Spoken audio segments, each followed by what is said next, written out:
adjective ကကျတော့နာမဝိသေသနာပေါ့နော် the words that describe ဖော်ပြတယ်ဒါမှမဟုတ် modify nouns နာမ်တွေကို describe ဖော်ပြတယ်ဒါမှမဟုတ်လို့ရှိရင်နာမ်တွေရဲ့အဓိပ္ပာယ်ကို modify ဆိုတော့ပြောင်းလဲလိုက်တာပေါ့နော်အဲ့လိုမျိုးစကားလုံးတွေကိုနာမဝိသေသနာ adjectives လို့ခေါ်ပါတယ် simple adjectives when describing a noun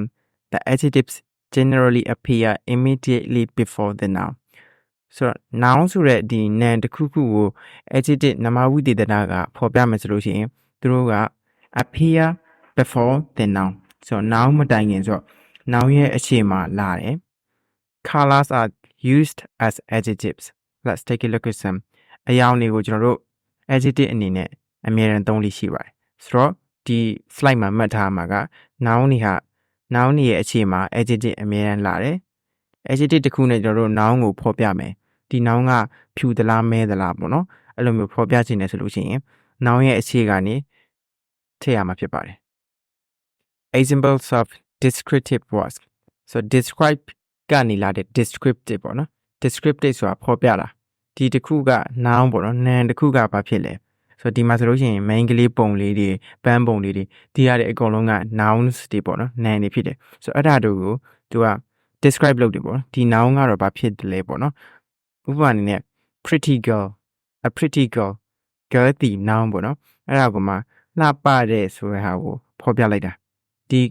ကောင်မလေးဒီလှတယ်ဆိုတဲ့ descriptive adjective pretty ကိုသုံးထားရပေါ့နော် a pretty girl beautiful flowers ဒီမှာဆိုလို့ရှိရင်လည်း beautiful လှပတော့ adjective flowers ဒီ noun ဖြစ်တယ် beautiful flowers warm soup soup ဒီ noun ဖြစ်တယ် noun ဖြစ်တယ်အရှိမပူတော့ပေါ့နော်ပူတော့ဆိုလို့ရှိရင် warm soup a big cup of tea cup of tea ဆိုတာကျတော့လက်ဖက်ရည်တစ်ခွက်ပေါ့နော်ဒီဟာဒီလည်း noun ဖြစ်တယ်အဲ့ဒါကမှခွက်တီကြီးတယ်ဘယ်လိုမျိုး coffee ခွက်လဲဘယ်လိုမျိုးလက်ဖက်ရည်ခွက်လဲဆိုလို့ရှိရင်ကြီးတဲ့လက်ဖက်ရည်ခွက်လို့ describe ပေါ့နော်ဖော်ပြချင်တာမလို့ a big cup of tea blue socks ဒီမှာဆိုလို့ရှိရင်အယောင်ကို adjective အနေနဲ့သုံးထားတာတွေ့ရမှာဖြစ်ပါတယ် blue အပြာရောင်ဆိုအပြာရောင်ရှေ့အိတ်များပေါ့နော် blue socks descriptive words can describe size age beauty temperature origin etc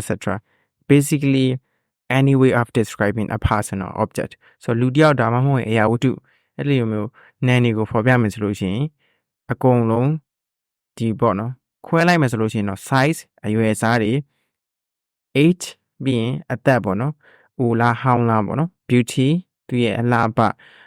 ပဆိုတဲ့နေရာမှာလည်းအများကြီးရှိရပေါ့နော် temperature အပူချိန်တွေ origin သူဘာနဲ့လောက်ထားလဲပေါ့နော် leather နဲ့လောက်ထားလားတိုးမွေးနဲ့လောက်ထားလားဒီရတဲ့အကုန်လုံးကိုကျွန်တော်တို့ descriptive adjective တွေနဲ့ဖော်ပြလို့ရတာဖြစ်ပါတယ်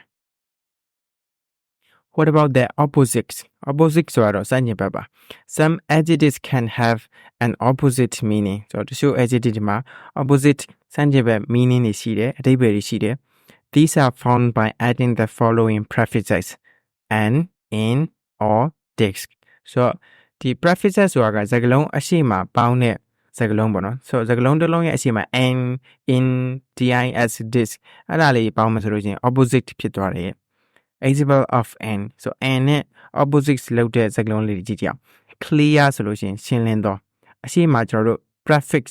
an ထည့်လိုက်မှဆိုရင် unclear မရှင်းလင်းသောမှုံဝါသောဖြစ်သွားပြီပေါ့နော် so opposite စံချိန်ပဲဖြစ်သွားတယ် common ဆိုတော့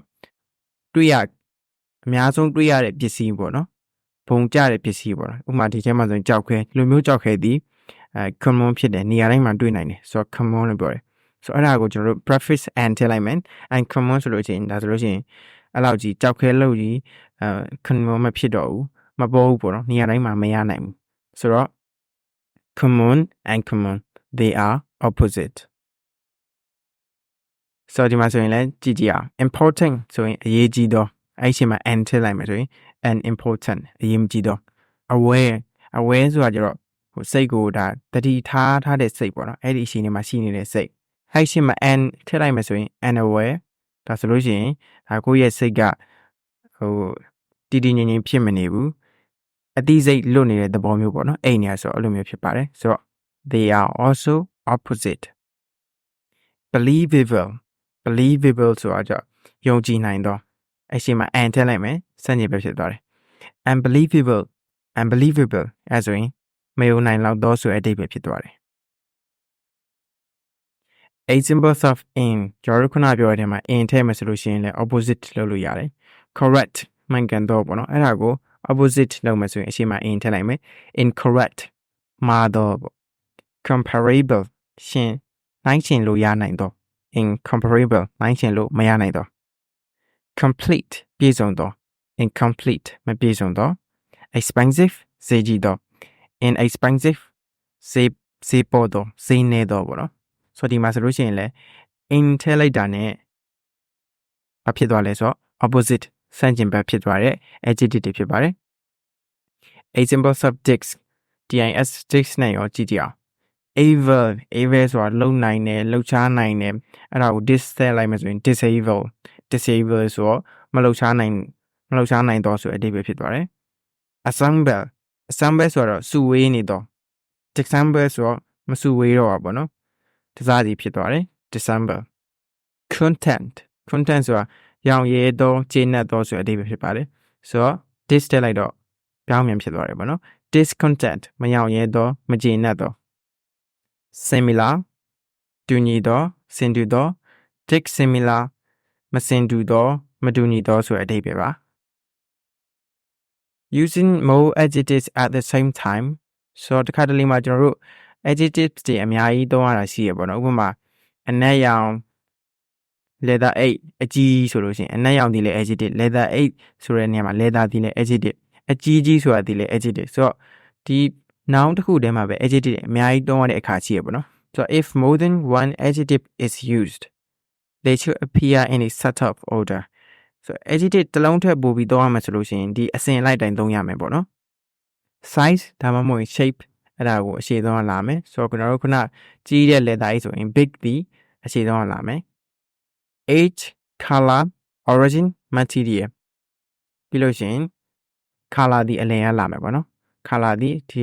အစဉ်တိုင်းဆိုရင် color အလယ်ရမှာပါမယ်ဆိုတော့ big black mean material ဆိုတဲ့ပစ္စည်းဒီ leather ဖြစ်တယ်ဆိုတော့ big black leather 8ဆိုလို့ရှိရင် leather 8အကြီးပေါ့နော်ဆိုတော့အခြားဥပမာလေးကြည့်ကြအောင် small size အရင်လာတယ် white color လာတယ် house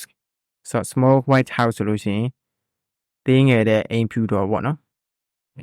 a beautiful black Italian leather bag a beautiful black Italian leather bag a big warm cup of tea spicy Indian food ဆိုတော့ဒီနေရာမှာ Indian ဒီလဲ adjective ပါဆိုတော့ origin လို့ပြောလို့ရတယ်ပေါ့နော်Indian spicy food ပေါ့နော် spicy စားစားမှာဘယ်က origin လဲဆိုရင်မူရင်းဘယ်ကနေလာလဲဆိုရင် India ကလာတာဆိုတော့ဒီ size shape age color origin material ဒီဟာဒီအစဉ်လိုက်ဖြစ်မှာပေါ့နော် adjectives for groups when an adjective describe a class or group of people it acts as a noun so adjective တစ်လုံးဟာ noun အနေနဲ့လည်းအလုပ်လုပ်နိုင်တယ်ဘယ်လိုမျိုးလဲဆိုလို့ရှိရင်လူတစုအဲ့လိုမျိုးကိုစားပြုပြီးပြောမယ်ဆိုလို့ရှိရင်သူ့ကို noun လို့ပြောလို့ရဥပမာthe old ဆိုလို့ရှိရင်ဒါအသက်ကြီးတဲ့သူတွေအကုန်လုံးပြောနေတာပေါ့နော် the young ဆိုရင်အသက်လူငယ်လူတဲ့အသက်ငယ်တဲ့လူတစုကိုပြောခြင်းတယ် the homeless အဲဆိုရင်အင်ဂျီယာမဲ့များဆိုတဲ့အဓိပ္ပာယ်ပေါ့နော် the poor ဒါဆိုလို့ရှိရင်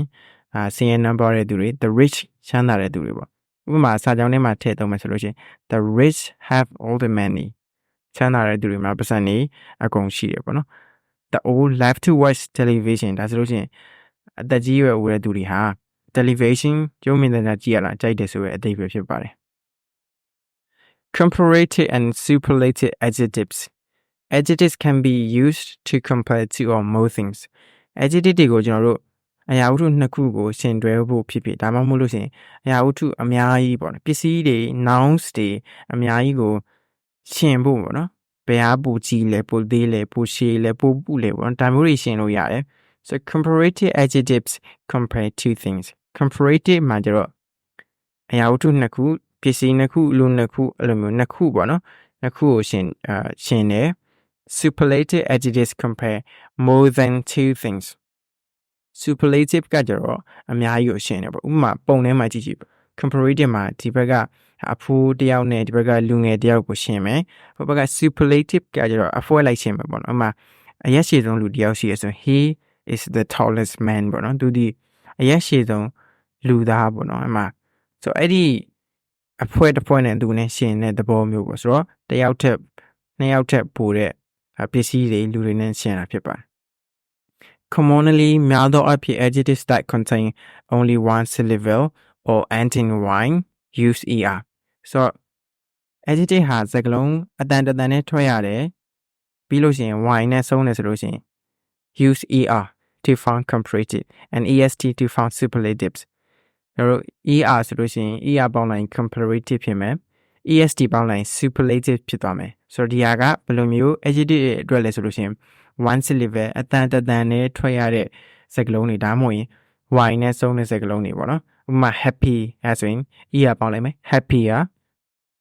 at the comparative superlative ဆိုရင် happiest for adjectives ending in y change the y to I so y နဲ့ဆုံးတယ်ဆိုရင် y ကို I ပြောင်းမယ် before adding er or est er နဲ့ est မပေါင်းခင် y ကို I ပြောင်းဖို့လိုပါသေးတယ်ဥပမာ adjective plus er ပေါင်းမယ် adjective plus est ပေါ့ဥပမာ short ဆိုတာတတန်နဲ့ထွက်တာမလို့ one syllable ပေါ့အဲ့ဒါကို comparative လုပ်မယ်ဆိုရင် shorter superlative ကျတော့ shortest close closer closest bright brighter brightest young younger youngest old older oldest tall taller tallest ဆိုတော့ဒီမှာဆိုလို့ရှိရင်တွေ့နိုင်တယ်ပေါ့နော်ဘယ်လိုမျိုး comparative ဆိုရင် er ပေါင်းထားလဲ superlative ဆိုရင် est ကိုဘယ်လိုမျိုးပေါင်းထားလဲဆိုတော့ပေါ့ဒီဟာကျတော့ y နဲ့ဆုံးတယ် pretty y ကို I ပြောင်း er ပေါင်း prettier y ကို I ပြောင်း est ပေါင်း prettiest long longer longest အဓိပ္ပာယ်ကျတော့ရှည်သောပို၍ရှည်သောအရှည်ဆုံးဆိုတဲ့အဓိပ္ပာယ်ပေါ်ဆိုလို့ရှိရင်လည်းလှပသောပို၍လှပသော prettiest အလှပဆုံးပေါ့ adjectives with two or more syllables do not change but instead add more to found comparative and most to found superlative so two or more syllables အတန်နှစ်တန်ဒါမှမဟုတ်နှစ်တန်ထက်ပိုထွက်ရဆိုလို့ရှိရင်အဲ့ဒီစကားလုံးကိုကျွန်တော်တို့ပြောင်းစရာမလိုဘူးဒါပေမဲ့ add more or most so comparative ဖြစ်ဖို့ဆိုရင် more ဆိုတဲ့စကားလုံးထည့်ရမယ် superlative ဖြစ်ဖို့ဆိုရင် most ဆိုတာလေးပေါင်းထည့်ပေးရမယ်ပေါ့နော်မူရင်းစကားလုံးကိုမပြောင်းမနဲ့ဒါလေးတွေပေါင်းအောင်ဖြစ်ပါတယ်ဥပမာ beautiful သုံးတန်ဆိုတော့ three syllables ပေါ့အဲ့ဒါကိုcomparative ဆိုရင် more beautiful superlative ဆိုရင် most beautiful comfortable အဲဆိုရင်လေးတန်အောင်ထွက်ရ more comfortable most comfortable ပြီးရင် difficult အဲဆိုရင်လည်းနှစ်တန်သုံးတန်ထွက်ရတယ်ပေါ့နော်ဆိုတော့ more difficult အဲ့ဒါဒီ comparative most difficult အဲ့ဒါဒီ superlative some adjectives just have different forms of comparatives and superlatives so adjective တွေကြတော့form တွေကမတူဘူးပေါ့နော်ဒါတော့ရှင်းချက်အနေနဲ့ပေါ့ဆိုတော့ဒီဟာဆိုလို့ရှိရင် good better best good gooder goodest အဲ့လိုမျိုးမသွားတော့ဘူးပေါ့နော်ဆိုတော့ဒီဟာလေးတွေကကျတော့အမြဲတမ်းပုံတင်မှတ်ထားမှာဖြစ်ပါတယ် good ကောင်းတော့ better ဝေးကောင်းတော့ best အကောင်းဆုံးပေါ့ bad ဆိုတော့ worst ပိုးဆိုတော့ worst အဆိုးဆုံး little နေတော့ less ပိုးနေတော့ least အနည်းဆုံးဒီဟာရတော့ခုနကပြီးခဲ့တဲ့ adjective တွေနဲ့မတူဘဲနဲ့ကွဲထွက်နေတဲ့ adjective တွေဖြစ်ပါတယ် The what then is used in comparative sentences comparative တွေမှာ then ဆိုတာထည့်မယ်စာကြောင်းတစ်ကြောင်း comparative သုံးပြီးတော့လုပ်မယ်ဆိုလို့ရှိရင် then ထည့်ရတယ် Jane is prettier than Mary then ဆိုတာထက်ပေါ့နော် Jane ဒီပိုးလှတယ် Mary ထက်အဲ့လိုမျိုးပေါ့နော် Jane is prettier than Mary အဲ့အကြောင်း comparative စာကြောင်းရေးရမယ်ဆိုရင် then ထည့်ရတယ် Jenny is shorter than her sister Jenny ကသူ့ရဲ့အမအထက်ပိုပြီးတော့အရက်ပူတယ် Jenny is shorter than her sister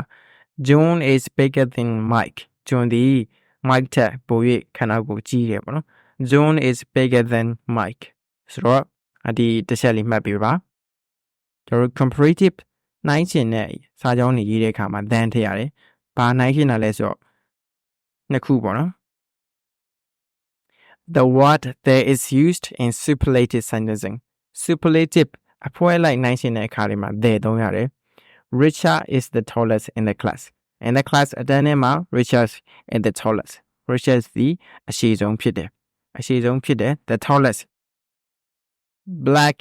is the darkest color. Black အနက်ရောင်သည် the darkest ဆိုအမဲဆုံးအနက်ဆုံးအရောင်ဖြစ်သည်ပေါ့ Spiders are the scariest bug. Scariest ဆိုကြောက်စရာအကောင်းဆုံးဒီလိုမျိုးပိုးကောင်ပေါ့နော် Spiders are the scariest bug. ဆိုဒီလိုမျိုးအများနဲ့တစ်ခုနိုင်ရှင်ပြီးပြောတယ်ဒီတစ်ခုဒီကွဲထွက်နေရဆိုလို့ရှိရင် there သုံးရတယ်